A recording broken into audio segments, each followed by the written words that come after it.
babysit for this upcoming weekend. All right, let's take a look at how things are going to be for us across the area.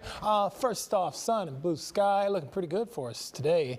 We are not looking at any cloud cover, and there's really not going to be much this upcoming weekend. I think as we get into next week, we'll see some clouds and maybe a chance for rain. We're certainly going to need it by then.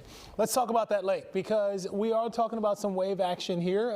Waves between 2 and 4 feet, and also across southwest Michigan, we're looking at 3 to 5 feet. But Ohio Street Beach, 66 degrees. That's pretty nice. Chicago Buoy up to 63.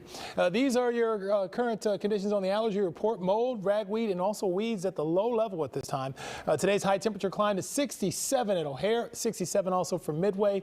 At the lakefront, 62 this afternoon. A typical high this time of the year, 70 degrees, and we will eclipse that for a lot of this upcoming weekend. So there you go. All right, look at the current conditions. We got 63 right now. Winds out of the east-northeast at 13 miles per hour. The dew point's 44. So there's a lot of wiggle room in terms of how much we cool down tonight. Your overnight low temperature typically is right around your dew point temperature. That's at least a baseline, well, at least that I use when you're talking about forecasting that overnight low. We're going to actually be a little bit warmer than that, breezier for us. Mixed atmosphere sometimes keeps the temperature, oftentimes keeps the temperature from dropping as much. In Chicago, 61, 65 now for Bartlett. 67 into Aurora. DeKalb reading at 65. Oswego at 64, 66 right now for Joliet. And out east, 62 LaPorte. Valparaiso is at 64, and Peru is currently reading at 70. These are the winds. They're blowing off the lake at this time between 5 and up to 15 miles per hour. As we find the temperatures around the region, Green Bay at 69, Rhinelander 65, Minneapolis 69, Des Moines 71. Look at this heat out to our west. Salina 82, Grand Island 79. Now, unfortunately for us, with winds coming out of the northeast, that heat's not going to make its way here. We're not going to warm up that much. So the air conditioner is going to get a break this upcoming weekend. But the furnace may also get a break, as we're expecting to see temperatures which will trend upward.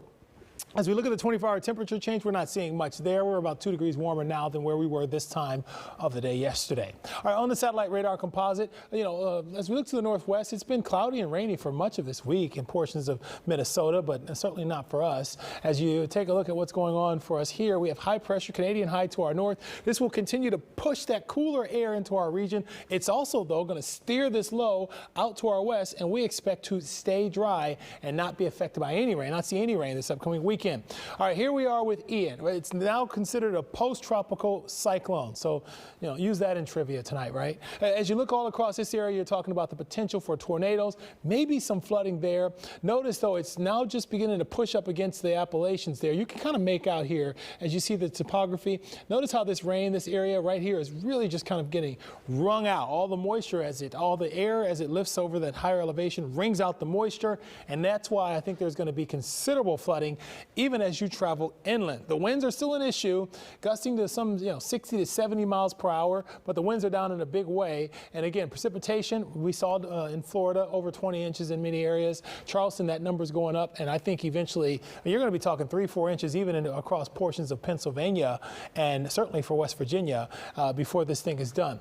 In terms of storm surge, not so much the threat, but generally north of Charleston is where they expect to see the most in terms of this storm surge. Right now, winds are at 70 miles per hour, so it's it's a post-tropical cyclone. That basically means that a low-pressure system that's not tropical in nature is not feeding off the ocean as much as it's just kind of spinning on its own at this time. It will continue to press towards the north and park itself just south of Morgantown, West Virginia by Saturday afternoon, then maybe kind of head towards Pittsburgh and then eventually make that right-hand turn, Again, wherever it goes, though, flooding is going to be an issue. This is a storm that will certainly be extremely costly before it's done. Let's take a look at how things are going to be for us tonight, though. I'll look at the low temperature as 50 for the overnight low temperature. We'll see mainly clear conditions. It's going to be milder, low 40s in some of those areas that are typically a little bit cooler during the overnight. 70 will be your high temperature tomorrow. That's basically normal for this time of the year. We're expecting a little bit of a lake breeze, so yeah, the winds I'd say will be significant into the afternoon and evening. Maybe the waves, the surf there on Lake Michigan, you may want to pay attention to 2 to 4 feet, at least in the Illinois area. 55 going to be the low temperature tomorrow night, mainly clear there. And then into Sunday, we're up to 64 degrees. Early clouds diminish. Pretty nice Sunday there, a little bit cooler. We're up to 64 again on Monday. Tuesday, we climb to 70 degrees, 73 on Wednesday. A slight chance of a shower coming our way Wednesday into Thursday. Then comes the drop. 61 the high temperature on Thursday, 41 the overnight low temperature. Now that's for O'Hare. Certainly some frost in some of our western communities Wednesday into Thursday. And then Friday we're lucky to even get into I saw 39 as the